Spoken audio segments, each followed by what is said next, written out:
Good afternoon, everyone. My name is Lee Chittenden. I'm the director of the Certificate in Election Administration program at the University of Minnesota's Humphrey School of Public Affairs. The event today is part of a series of webinars brought to you by the certificate program. Just a little bit about the certificate program before it started. It is an academic program offered at the undergraduate and graduate levels, and we share best practices with current election officials and prepare students for a profession in election administration. Our courses are all taught by prominent leaders in the field. They are accessible online 24 hours a day and designed to be flexible for working professionals. We are currently accepting applications for fall semester until August 15th. So if you have questions or are curious about the program, please email us at ceaprogram@umn.edu. We've got some great courses coming up this fall. Survey of Election Administration taught by Amy Wilson, the training coordinator for the Colorado Secretary of State's office. Strategic Management of Election Administration taught by Professor Larry Jacobs here at the University of Minnesota. Data Analysis for Election Administration taught by Tammy Patrick, who's a senior advisor at the elections program for the Democracy Fund. And Physical Election Security taught by Judd Choate, who's the director of Colorado's Division of Elections.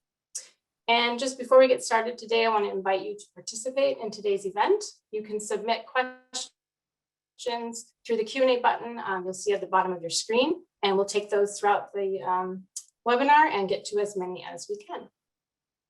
And now it is my pleasure to welcome you to today's event, Voter Identity Verification, Balancing Equity and Access. This webinar is in partnership with the Bipartisan Policy Center, and we are very pleased to have Rachel Orey with the Bipartisan Policy Center joining us today and moderating the discussion. Rachel is a policy analyst for the Bipartisan Policy Center's Elections Project. Her research focuses on evidence-based and data-driven reforms that meaningfully improve our elections ecosystem.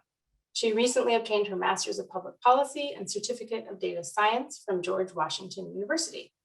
With that, I'll turn it over to Rachel to frame up the conversation and introduce the rest of our panel. Thanks, Rachel. Thank you, Lee, and welcome everyone to today's webinar focused on remote voter identity verification. Now, this topic area isn't anything new. Election officials have been remotely confirming the identity of mail voters for decades.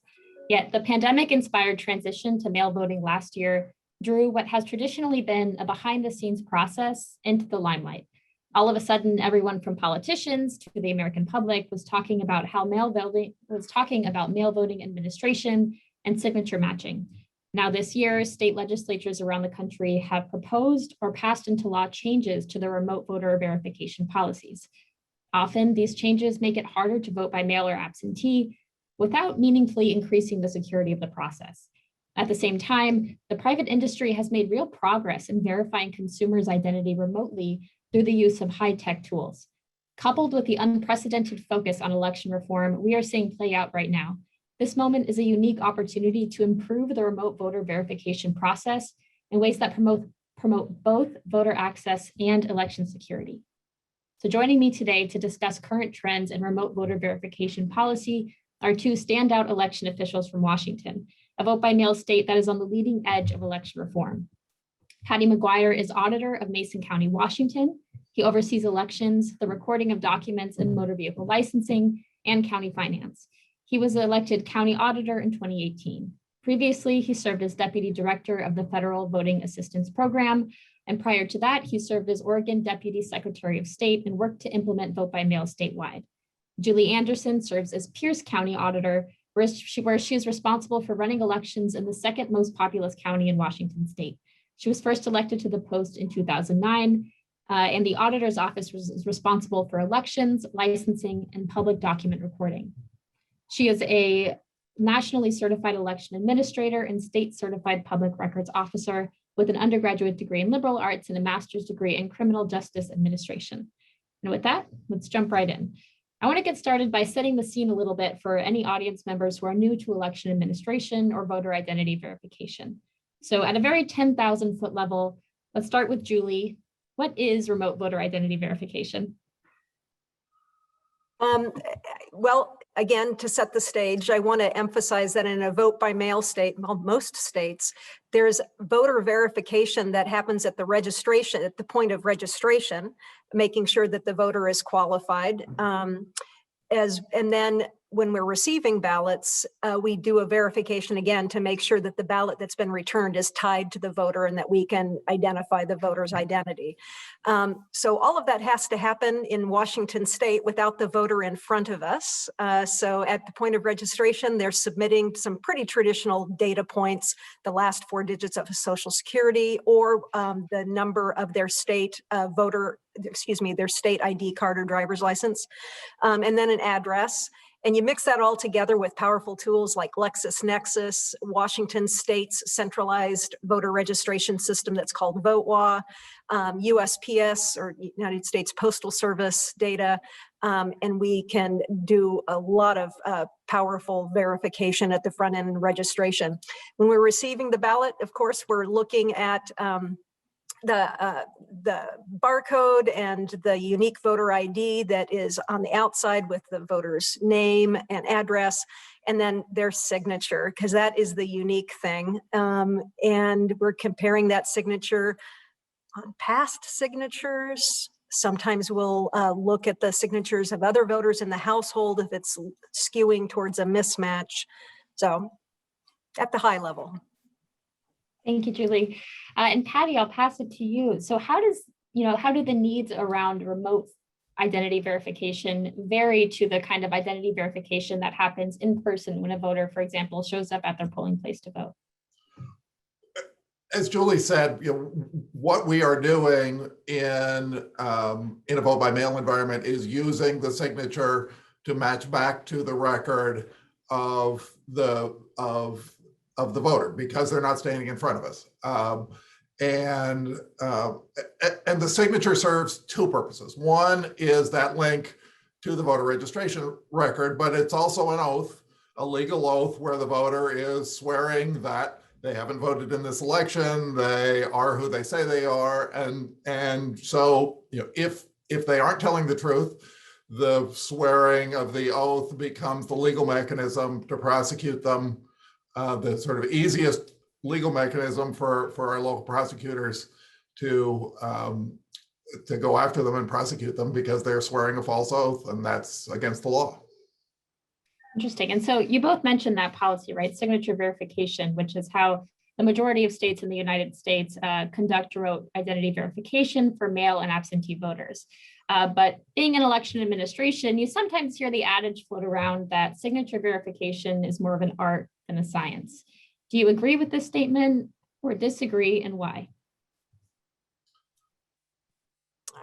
Either. I'm not wild about the word art or artful, but I will say that there is a discernment and judgment on behalf of the professional election administrators that are reviewing that. And by the time a signature gets challenged for a mismatch or unmatched, it really reaches management level scrutiny and involves another set of eyes, actually 2 pairs of eyes. Let's see, how many eyes is that? So there's like 4 eyes on the first pass, and there's a different set of 4 eyes on the second pass, and then it starts wrangling up to supervisors and managers.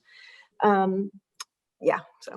But I think it's important to point out that in Washington State, that the people who verify signatures are required to be trained by this Washington State Patrol, and it's a fairly rigorous. I mean, it's not terribly long. It's a couple hours, but we require it of our staff that does signature verification to go through the training annually, and it is as I say, it's a rigorous training, and I think really helpful to brush up on your skills because.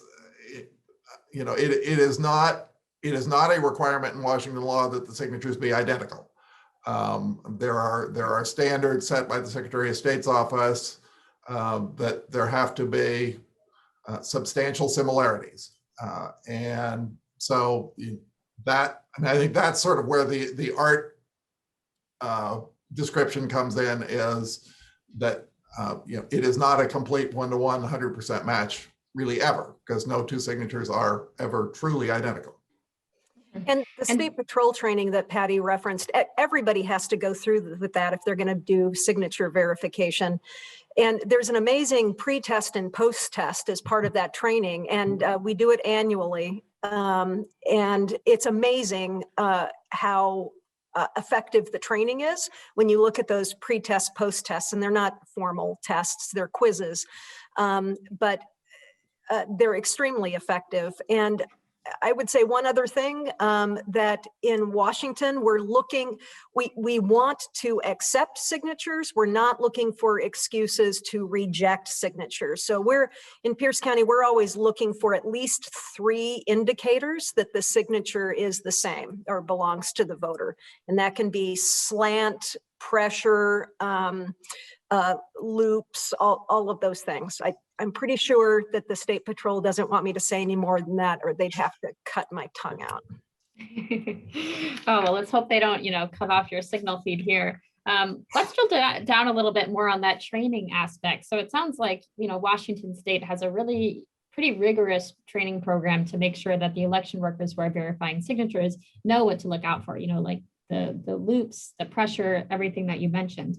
But, it's pretty well known that elections are underfunded nationwide. And so we've heard experiences from some election officials who have had trouble having the resources to adequately train their staff and end up using election workers who might not have had the same level of training that, your jurisdictions have had. And so I would just be curious to know for either of you, if a lack of resources has ever made it difficult to adequately train your staff to conduct this verification, or if this is something that you've been seeing in other states nationwide. I'll jump in here. I think for us, I'm in a small county with a 3-person election staff.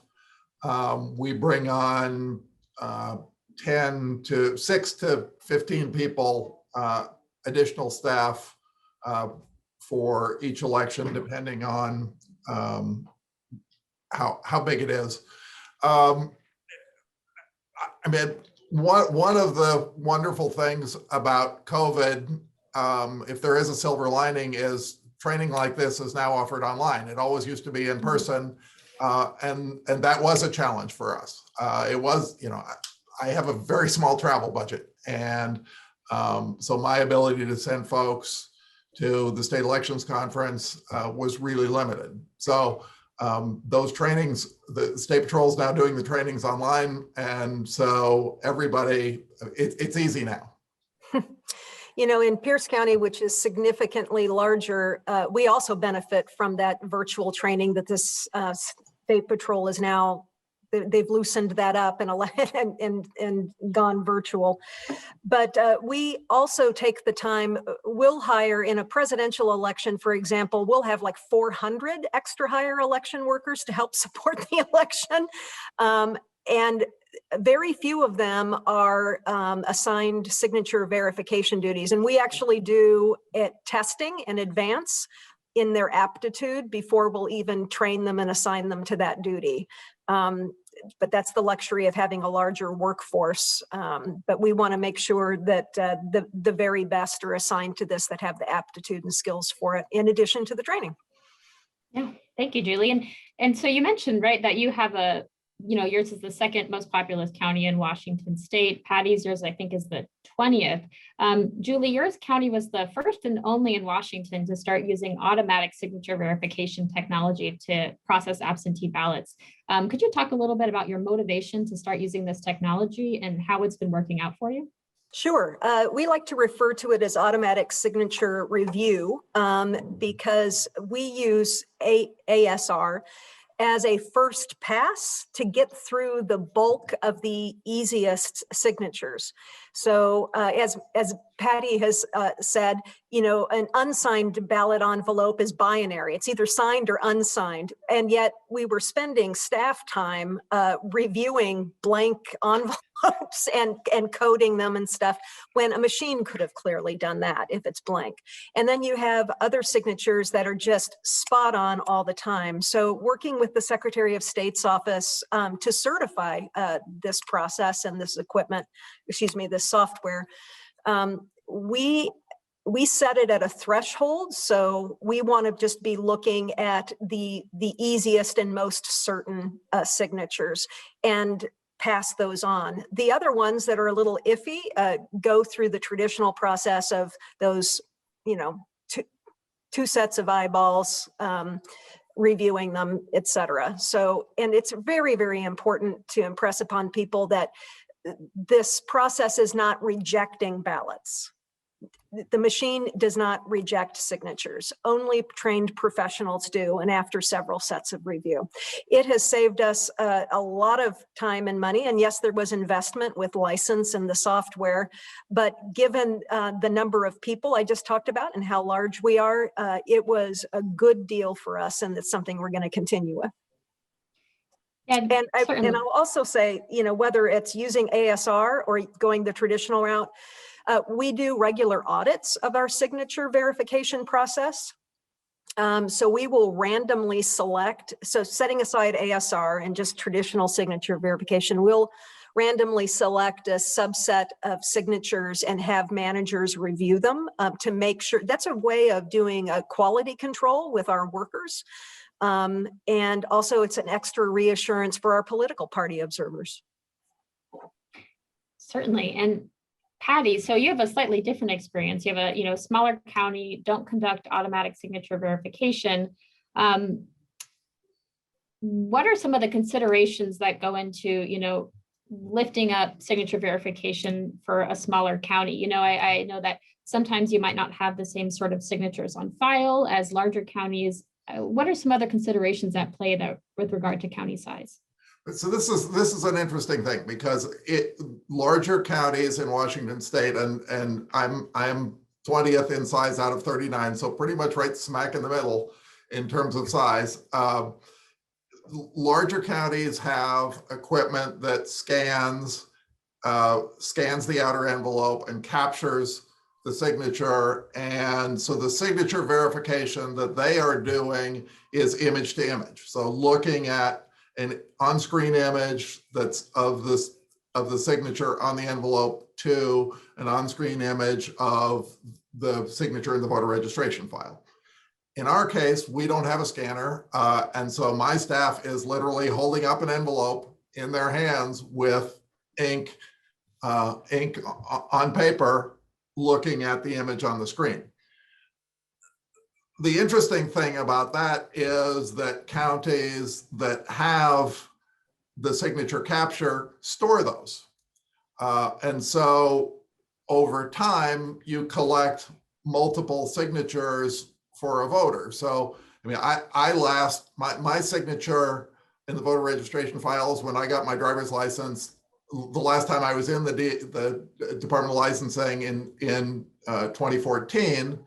And so I voted a whole bunch of times since then. And if I was in a big county, all those subsequent images would be stored. In our county, it's that one signature from 2014. So as my signature evolves over time, that's not captured for me in Mason County. If I lived in Pierce County, it would be captured, and Julie would be able to match my signature today to the signature in the last election and the signature before that and the signature before that.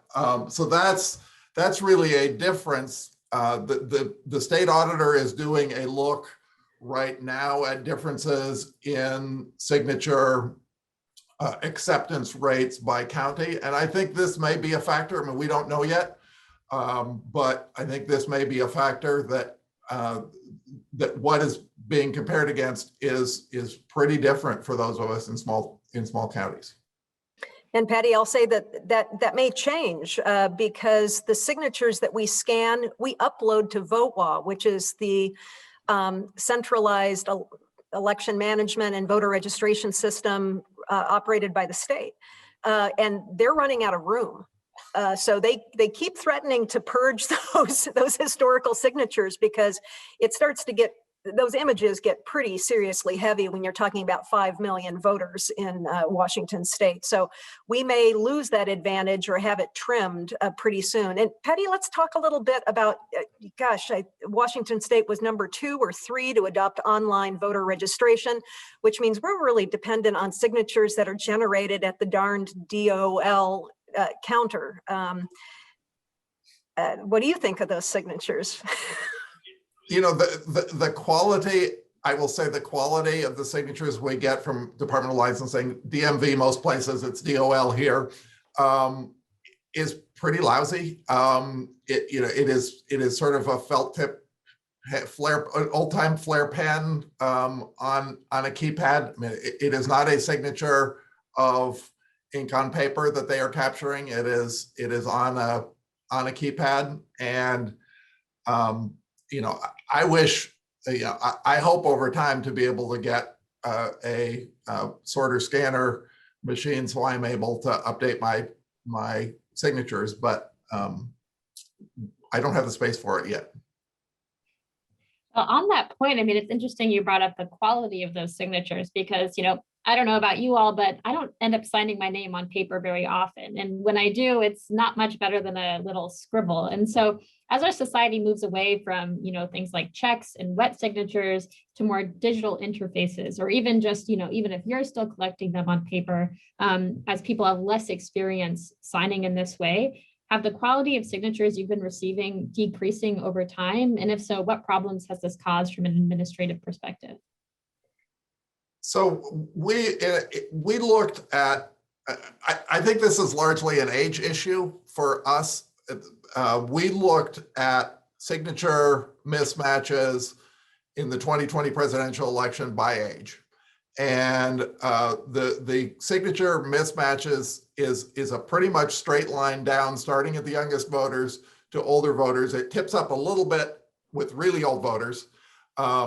But I mean, the simple fact is young people don't sign things very much. They generally often don't have as well developed a signature as somebody my age. I mean, when I started out writing checks, I started out every credit card transaction, you had to sign a piece of paper.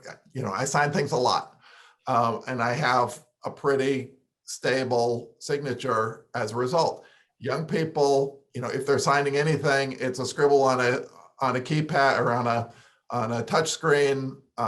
And so, I don't think this is a huge problem yet, but it's certainly a developing problem. And I think something that we're thinking about here in Washington State as a looming issue. If we want to get young people to participate, we sort of need to figure out how to replace an antiquated system that really isn't terribly relevant to them anymore, or part of their regular lives the way signatures used to be. Interesting. Yeah, it's interesting you refer to it as an antiquated system. Well, I think we'll get into that a little bit later, but there's a lot to discuss there. But a little bit more on this point about, signature rejection. You mentioned that it's mostly an age issue. I think, we do definitely see that data that young people, I think, have almost double the chance, a low chance still, but, almost double the chance of getting their ballot rejected due to signature mismatch. And studies of signature matching in Florida have also found similar rates of rejection for BIPOC or voters of color. And so I'd be curious to get your thoughts here, because some argue that, it's okay to have some, ballots rejected falsely if you have a robust ballot curing program in order to address those discrepancies. So I'd be curious to get both of your thoughts on how you ensure that your signature verification system is equitable. Maybe talk a little bit about what ballot curing is and how you sort of manage these different concerns of trying to ensure security while also trying to make sure that it's as equitable as possible. Julie, I know you mentioned yesterday the point about not wanting to create separate classes for voters. I think this would be an interesting conversation here as well. Sure. At this point, I think the best that we can do is to be neutral in the process and have consistent standards, consistent training, consistent audits, supervision. And again, the ethic is we're always trying to find logical, factual reasons to approve a signature rather than reject it offhand. So that's a good baseline, but that doesn't get to equity, right? To get to equity, you have to do something more. And even though this is, it's fair and it's neutral and it's effective, the 20% of the population that either isn't getting the message because they haven't developed a signature or they don't understand for whatever reason that we check signatures or what they're checked against, that lands on us, not on the 20% of the people that aren't getting the message or don't understand. So it's for us to solve. And I think that there's a lot more that we can do regarding language translation and interpretation and proactive engagement. Because when you're in the moment of an election, even though Washington State has some really good expansive timelines for the length of time for curing ballots and how we send them out 18 days in advance, that's all good for the voter and gives them a good chance.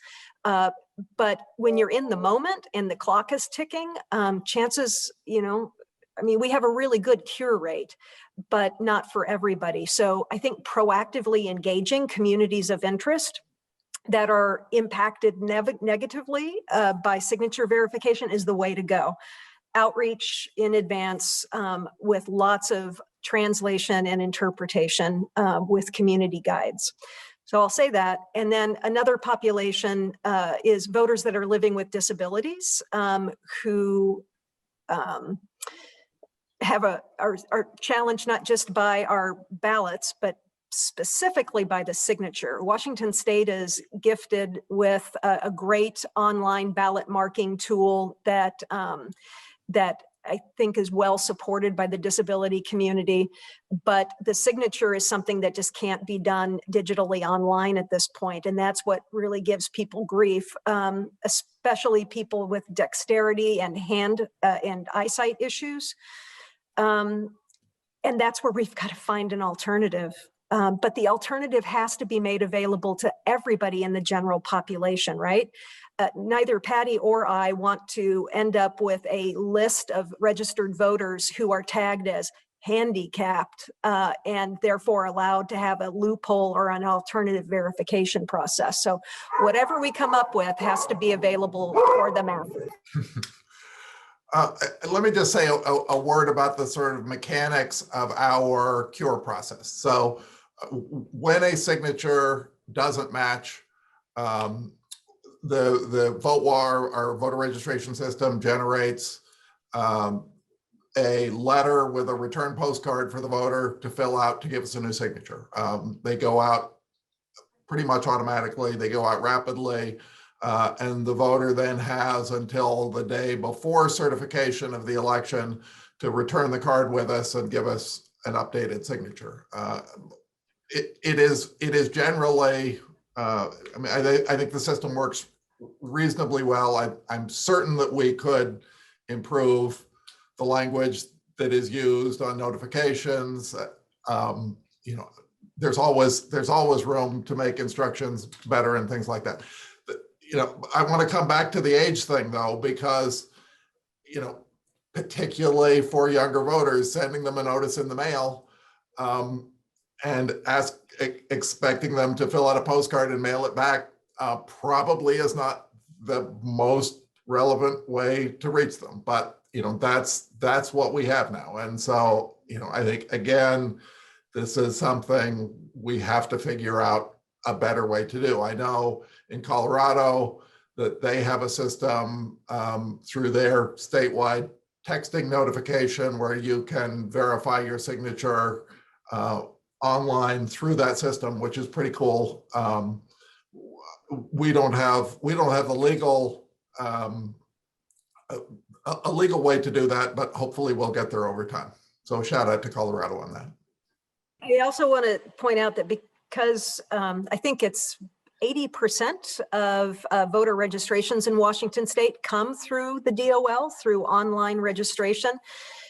We have started to message to voters that when they're signing, for them to take out their state ID or driver's license and say, your signature your voter registration signature, in all likelihood, is what is on your driver's license. So keep that in mind when you're signing. And we're adding that to our cure letters too. Interesting. And so how do voters normally respond? Do you, if you reach out to cure a ballot envelope, or do they respond negatively, positively? Do you find that interaction? How does that usually go?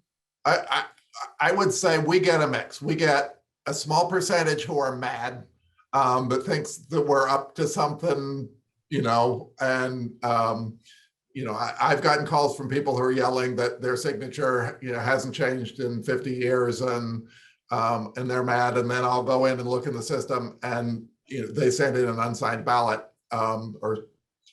so a percentage are mad. A larger percentage, I think, are really happy that we really are checking every signature, and they're sort of happy and surprised. And so I think it is something that we point to as proof that the system works. And so most voters are, I would say, happy and surprised, though a small percentage are pissed. That sounds pretty accurate for the American public. So we've been kind of skirting around the topic here of, what alternatives to signature verification might be. And so, like we've already established, most states use signature matching to confirm the identity of male voters, and it's worked quite well. Yet this year, we've seen many state legislatures around the country propose or pass into law new remote voter identity verification requirements, such as requiring an ID photocopy, an ID number, or witness or notary signature in order to be able to vote absentee or by mail. What do you make of these changes? Maybe Julie, I'll pass it to you first.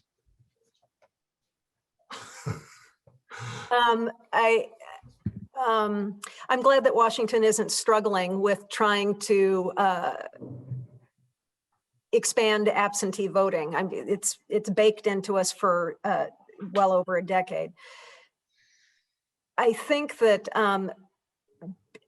we have proven time and time again that fraud is extremely rare in Washington state and in vote by mail environments. So the system works for the vast majority of people, and it works well for election administrators.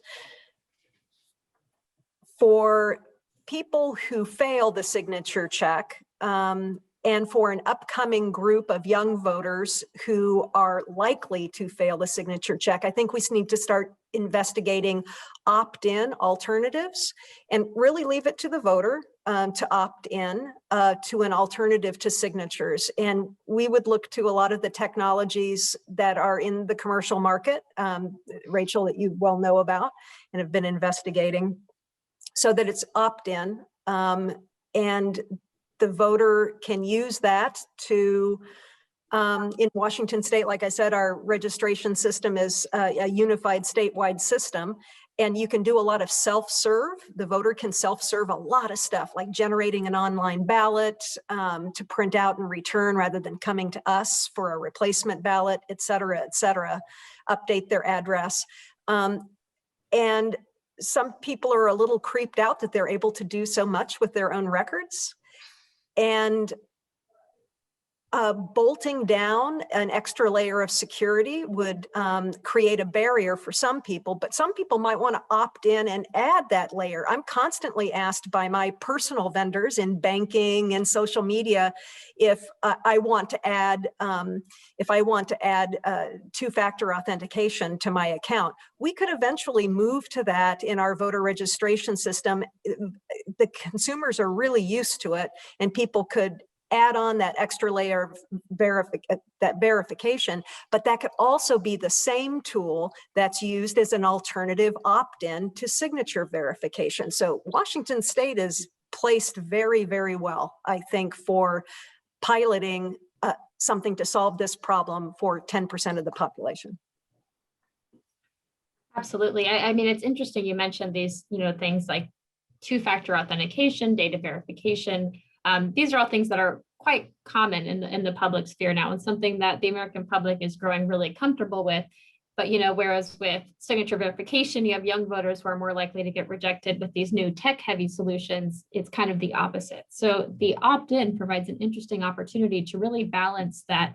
You are adding an additional security component, but you're still making sure that there's, expansive voter access. And Paddy, that's something I want to get your thoughts about. When this issue is sort of talked about in politics, or in partisan politics specifically, security and access are often framed as an either or. Like, either you can have a really expansive system where you have a lot of voter access, or you can have a really secure system where it's hard to vote. Even just recently, NPR PBS NewsHour put out a poll and found that the majority of Americans believe that voter access is more important than rooting out fraud. Do you think it has to be this sort of trade-off, or is there a way to do both?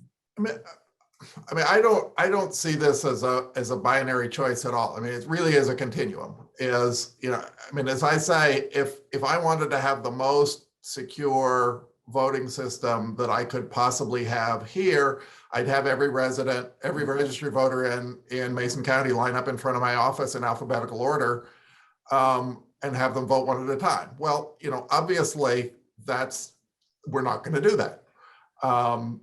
And so what I think we need to do, and what we look for, is making the system we have that is open and accessible to all as secure as it can be.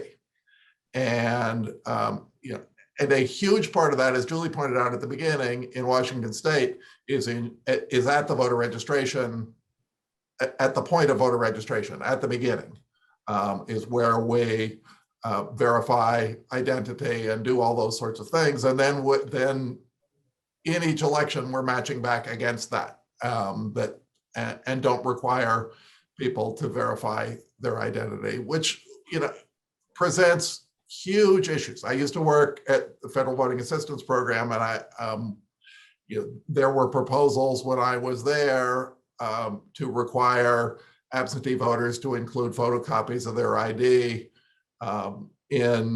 with their return ballot. Well, soldiers in Afghanistan don't have access to copy machines. It's just not part of their lives. So all this stuff is a balance, but I think where we have come down in Washington State is to lean heavily at the registration point, for people to verify themselves, and to use systems to verify that people are who they say they are, and then to match against that. It's interesting you mentioned voter ID. So that's obviously become a flashpoint of today's election reform discussions.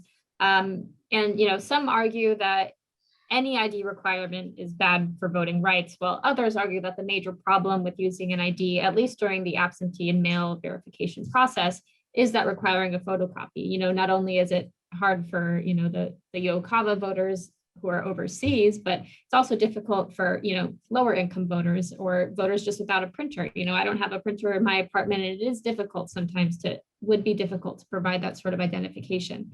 But as we look towards the future, if there was a way to, say, scan your ID using your mobile phone, do you think that would mitigate some of the concerns? So more broadly, is there a role for ID in the voting process, or should it be avoided altogether? Julie, do you want to jump in here? I'll add on. Paddy, go ahead. So, I think again, in Washington State, we rely on registration as the point in which people prove that they are human beings and citizens. They swear an oath that they are citizens. And we are one of the most fraud-free states in the country. It happens here. In 2020, I referred to 2 ballots to our county prosecutor of people that I believe voted improperly.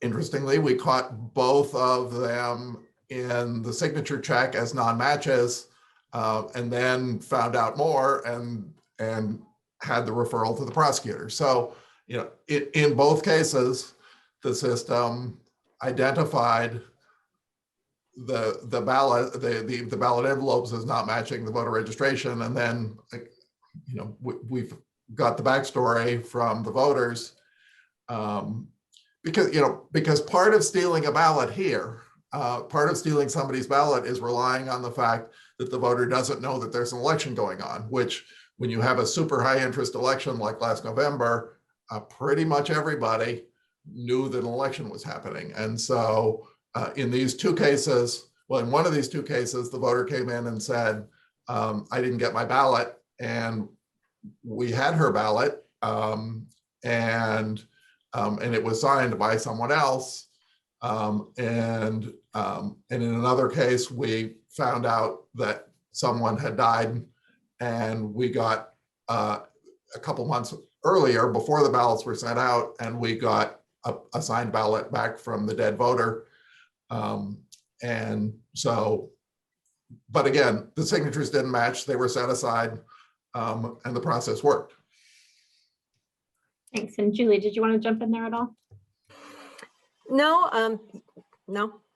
Very similar stories to Paddy, and Yes. Every single county in Washington state has the same experiences, and yeah, the system works. Yeah, certainly. Thank you. And then I want to let the audience know we're going to be pivoting here to Q&A very shortly. So if you have any questions pop up, please pop them in the chat. We see some coming through, and we'd love to be able to bring you into the conversation. I'll just wrap up this segment here with a sort of, broader question. Paddy, you mentioned that with such a high profile election in 2020, it was, there was a lot of public attention around this, and obviously it created a problem for that voter who, had their ballot taken. And as part of that, there was a huge sort of public education campaign that was encouraging voters to submit their ballots early and properly sign their ballot envelope. That really helped fend off the fears that we were going to have more ballot rejection for 2020 with this influx of first-time mail voters. And we ended up pretty much having the opposite. But now as we move into future elections and, perhaps go back, we don't quite know what's going to happen in 2022, 2024, but we can't necessarily count on that level of public outreach and public education for every election. So do you have any concerns about sort of trying to reach voters? Say you do change your signature verification system or add in this opt-in component. What are your concerns about, voter outreach, voter engagement moving forward, and how can we sort of preserve that engagement, preserve voter confidence heading into these next couple elections? Well, I think we are going to slide back into old habits of voters waiting until the last minute to return ballots, even though they're available 18 days in advance, just because voters are pretty darn predictable in that way. And they're not being scared to death by ginned up stories about the Postal Service undermining the election, et cetera, et cetera. So without those manufactured threats and that sense of urgency, I think we're just going to go right back to old behavior. And it doesn't, I haven't found public outreach to be very effective telling people return your ballot early. It gives us longer to contact you if there's a problem with the ballot. That message doesn't reach most people, even though we spend some pretty significant cash on social media and PSAs and things like that. I think it's experience, word of mouth, and community leaders telling those messages, and that's just the hard work, right? It's like the hard to reach populations in the census are the same hard to reach populations in the electorate. And you need trusted messengers, which are few and far between, it seems like, to be able to educate their peers about ballot curing, signatures, what the signatures are being checked against. We do our level best to communicate very, very clearly, and but it's got minimal effect. It just seems like over time is how to habituate voters to new rules. I do think that if we roll out a step in or step up alternative to signature verification, that our Secretary of State, Kim Wyman, would and our state legislature would fund a public outreach campaign so that there's nice uniform messages.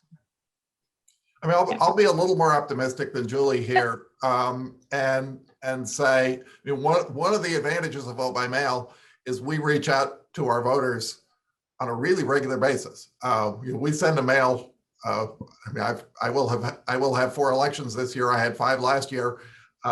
We send them a lot of mail, and we're now starting to send a voters pamphlet too. So, you know, there are a lot of opportunities to reach out to folks, and I think when we get to the point of introducing something that is an alternative to signatures, you know, I think it will get a lot of press attention, and I think we have the opportunity to let our voters know, because we mail them stuff all the time. Yeah, absolutely. So we are going to pivot now for the last 10 to 15 minutes or so to some questions from the audience. We've had some good ones coming in, but definitely continue to submit those if you are here listening. So I want to get started maybe just with, you know, a sort of basic one about vote by mail generally. So obviously Washington State has a lot of experience using mail voting. So I have this question from Chris Moen in the audience. How many years does it usually take to establish a solid vote by mail system?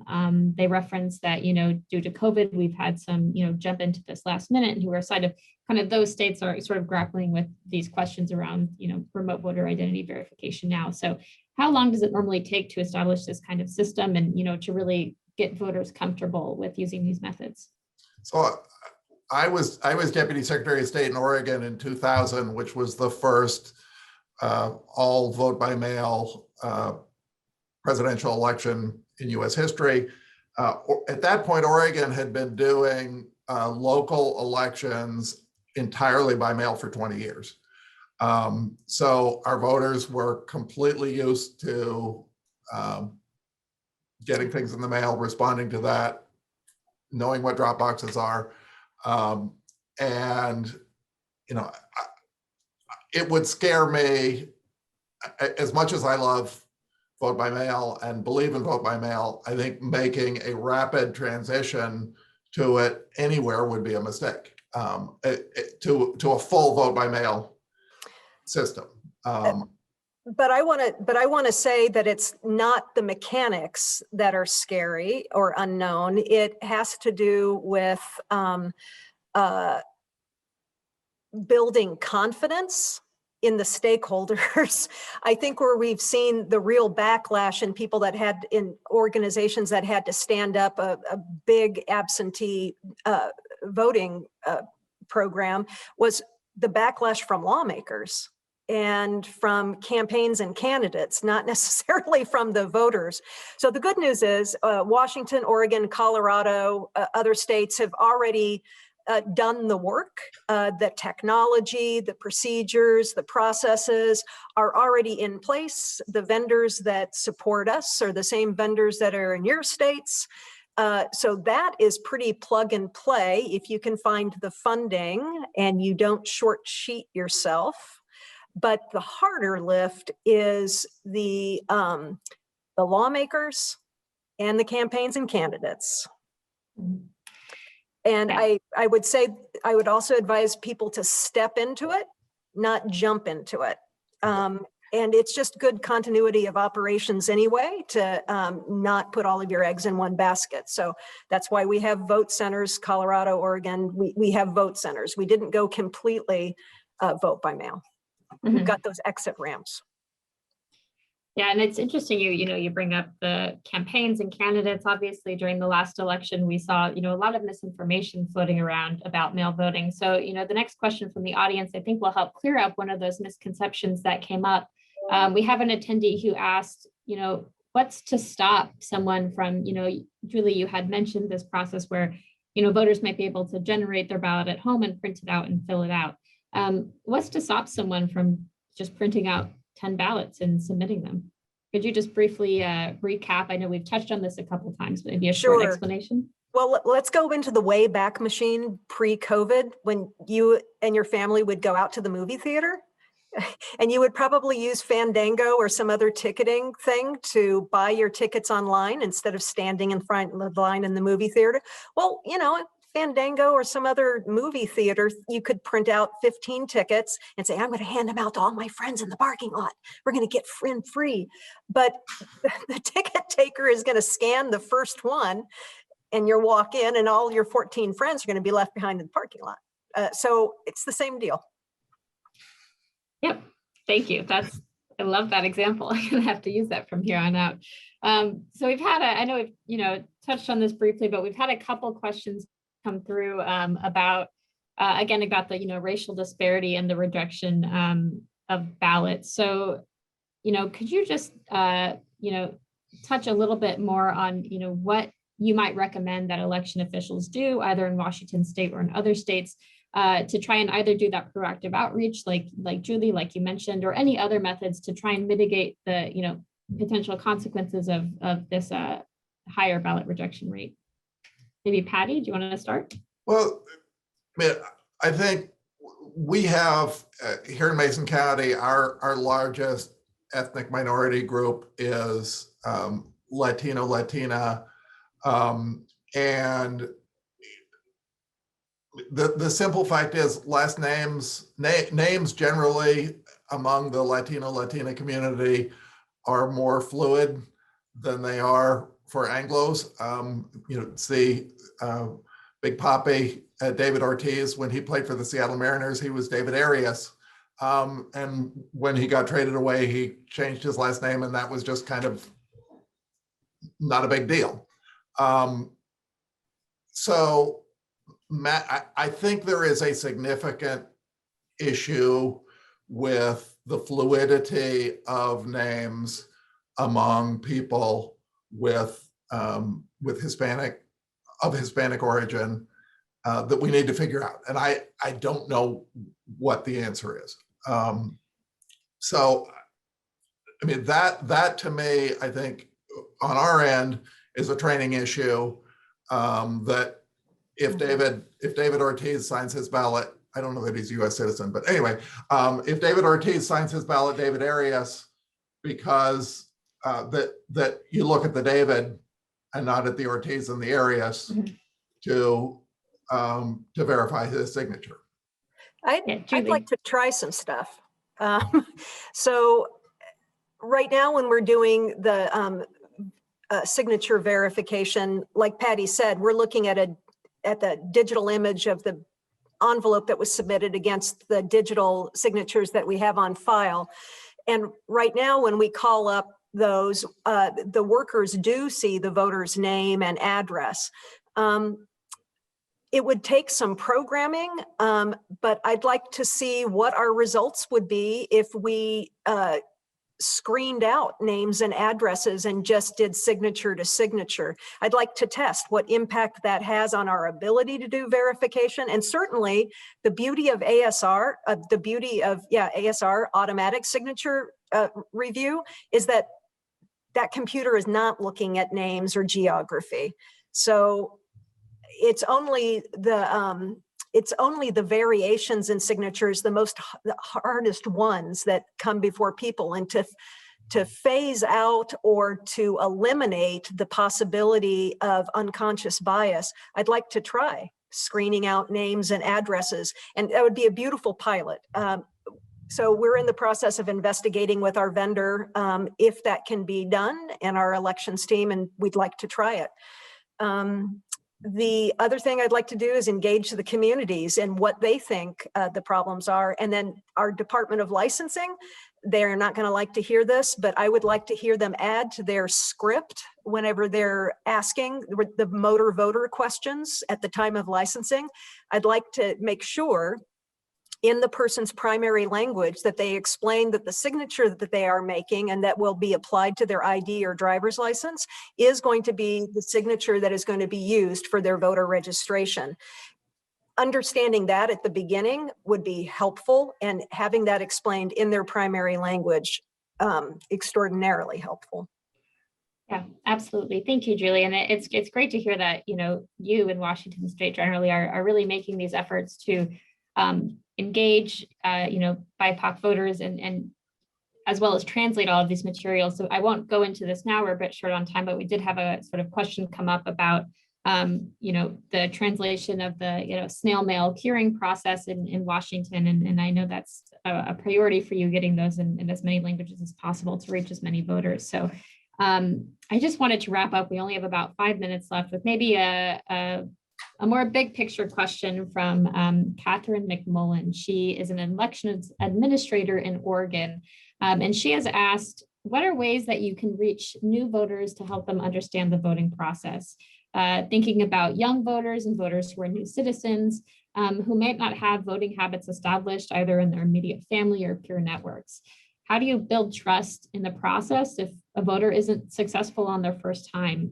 And how do we start to, heal these relationships that have perhaps been broken over this last election and start to build up voter confidence again as we head into the midterms and into the 2024 general? Big question, but no, there's a lot of parts there. The challenge I feel like I face in a rural area with one weekly newspaper and one radio station, one local radio station, is just how it feels like we are solving this one voter, one person at a time. When people are willing to come in and be observers and see our process, the response is universally, gee, that's awesome. I didn't know. I had no idea you checked every signature. I had no idea there were all these systems in place to protect the voter's identity and all the systems in place. And I wish I had a better answer than that. But it feels like it's so much of this is one at a time. And I would just say patience and not dismissing people's concerns. My team is not allowed to roll their eyes, even if they're talking over the phone, because you can hear the eye rolls over the phone. There's no stupid question when it comes from the public, and some of our harshest critics and most unkind skeptics. You've got to hear their concerns with respect. And first of all and foremost, thank them for being engaged and concerned. And that creates a mindset that can only help, even if we don't convince people about the integrity of the system. And Paddy's right, in-person tours are absolutely the way to go, and actively engaging political party observers. So it's hard, but it's got to be patient, and it's got to start with respect. If there's somebody, and most of the misunderstandings or concerned are based on a lack of information or a person's inability to verify the information. And that is on us, not on them. Thank you, Julie. I think patience and mutual respect is the perfect way to end this webinar. We have just a teeny bit of time left. I'm going to pass it back to Lee with here we are to wrap things up. Thank you everyone for joining us, and thank you, Paddy and Julie. And I'm going to put my email in the chat box because there were lots of questions that we didn't get to, but I'm happy to engage in those. So I'm going to put, I think I can put this in the chat, or somebody can put my email in the chat. Let me put it this way, have the organizers put my email in the chat. Thank you, Julie. And one more thing I forgot to mention is that, we did very briefly allude earlier that we have been sort of at the Bipartisan Policy Center, we're in the process of releasing a paper, sort of really going into a lot of these issues. We're going to be sending that out along with the sort of post-event email. So please keep an eye out if you're interested in reading a little bit more about remote signature verification policies, as well as how we might be able to sort of modernize them in the future. And thank you. Thanks everyone to our great panel, Julie Anderson, Paddy McGuire, and Rachel Orey. We really appreciate you joining us today. It was a great discussion. And I want to thank the Bipartisan Policy Center again for partnering on this webinar. We will be sending out a recording of the webinar and the next day or so, and we will include a link to that white paper that Rachel mentioned. And we can include contact information for our panelists as well. If you have any comments, questions, please feel free to email us at the CEA program@umn.edu. And thank you so much for joining us.